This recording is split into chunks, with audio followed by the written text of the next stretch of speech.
Today, I want to talk about the terminal, that black screen you see in movies like The Matrix, or when they show hackers hacking away with a bunch of words flying through the black screen. That screen that looks very intimidating.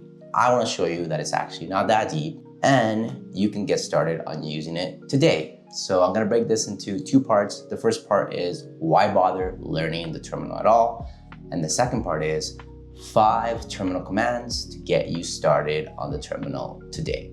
Okay, so first off, why bother learning the terminal at all? Well, if you're wanting to build software, a lot of the tools that are very useful in helping you build software are terminal-based tools. Example, Claude Code and Git for version control. Even though they both have GUIs, which you can utilize, they are terminal-based tools, and having a basic understanding of terminal is very useful for getting the most out of these tools. So that's essentially the biggest reason. You just wanna be able to get the most out of the tools that are gonna be your best friends in helping you build software today. And now let's jump into the 5 commands to get you started on the terminal today. Okay, so I'm on my computer, and on the left, I have a terminal, and on the right, I have a file system. Now, a terminal is really just a computer where you can't use your mouse, but you essentially have access to the same things. If you think about it, on your computer, everything is really file-based. If you're gonna open up an application, you go to the file system and you double click on the application and it opens up. And so the terminal is essentially just your computer GUI, except that everything is done through the keyboard and you can't really click. So if you think of it that way, it will help you jump in and not find it as scary. So on the left, terminal, right, file system. I'm currently using a terminal called Warp, which is not the default terminal on my Mac computer, but I like it because it's free to download and it comes fully packaged for me out of the box and ready for me to use with a much nicer interface. If you want to use it, you can head to warp.dev and you can download it. And like I said, it's free to use, so feel free to give it a try. All right, so now to jump into the 5 commands to get you started on the terminal today. The first command is pwd. PWD, which stands for print working directory. So this command is essentially going to tell you where in the file system am I currently located in the terminal. If I click it, it prints out the current working directory, which is /users/SamirMarin, which is the same location I'm in on the file system right now. This is the home, which is the same here, and you can validate that. If you're on a Mac, you go to Go, and then you go to Home, you end up here, and it's SamirMarin because it's my computer. So the PWD just tells you on the terminal, where am I currently located in the terminal. On the file system, you just know where you're located because you have a GUI. So that's the first command. The second command is cd, which stands for change directory. Now on the file system, I would simply go to the directory and double click, and now I would change to the workspaces directory.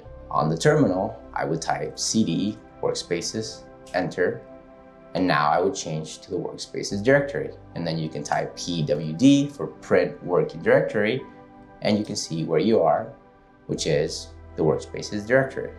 Okay, the third command is how do I create a directory in the terminal? On the file system, you're probably very used to doing that, and you simply go to the file system, you right click, and you say new folder, and then you can call that folder whatever you like.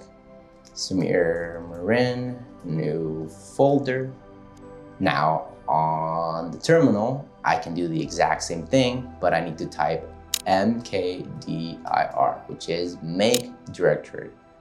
And then I can say SamirMarin, new folder 2, and then I press enter. You can see it creates it right here. So on the file system, you right click and you create your new folder. On the terminal, you use the mkdir. And this takes us to the 4th command, which is the ls command, which is simply list. So if I type ls I can see all the files in my current directory, which is the workspaces. And you can see these files are exactly the same as the ones here. 1047 Games Docs, Mariner Creative, you'll find it here. So basically it's one-to-one. On the terminal, you type ls. On the GUI file system, you can simply see them as soon as you click into them. And then the fifth command is, how do I delete? If I were to delete on the file system, you probably know you come in, you right click, and then you say move to trash. On the terminal, you use the rm command. Now, with the rm command, there are a few more things you need to know. For a directory delete, you need to use this -r because the directory can have many files under it, and this essentially stands for recursive. So if you don't put the /r, it won't let you delete it because it'll say, hey, that's a directory, I cannot delete it. Because potentially there's a bunch of files and the rm command alone only works for one file. So let's try it. rm, Samir Marin, new folder 2. If we do rm Samir Marin, new folder 2, it'll say it's a directory. So it won't allow us to delete it simply with the rm command. What you need to do is you need to write rm -r for recursive, and then you can type Samir Marin, new folder 2. And now that I've added the R for recursive, it will allow it because it knows that it can delete everything that is in this directory as well as any files within it. Now in this case, there's no files there, but if there were, that's why it needs the -r command. So if I do that, now it's gone and you can see it disappeared. If you were simply deleting a file, then you could use the rm command without the -r. As a bonus, I'll give you one more command, the touch command, which allows you to create a file. So this is just going to be an empty file because we're not putting anything in it. Now, if I do that, we can see there is this file here. And since this is a file, if I was to use the rm command on the file without the R, it would work because it's simply a file. Now watch, and it removed it. As you can see, it's gone from here. As opposed to when we tried to do that with the directory, it needed the -r since it was a directory. And those are the 5 commands to get you started on the terminal today. Going over them quickly again, we had the pwd command, which stands for print working directory, which lets you see where in your terminal you're currently located. We had the cd command, which stands for change directory, which allows you to move into another directory from within your terminal. We had the mkdir command, which stands for make directory, which allows you to create a new directory from within your terminal. We had the ls command, which stands for lists, which allows you to list the files and directories from within your terminal.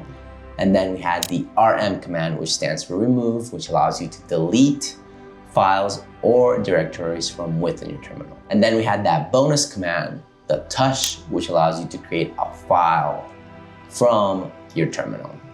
And that's it. Those are the 5 commands to get you started on the terminal today. Hopefully you go and give it a try and you feel like a hacker when you do. And I will catch you next time. If you like my content, you can find more over here. Bye-bye.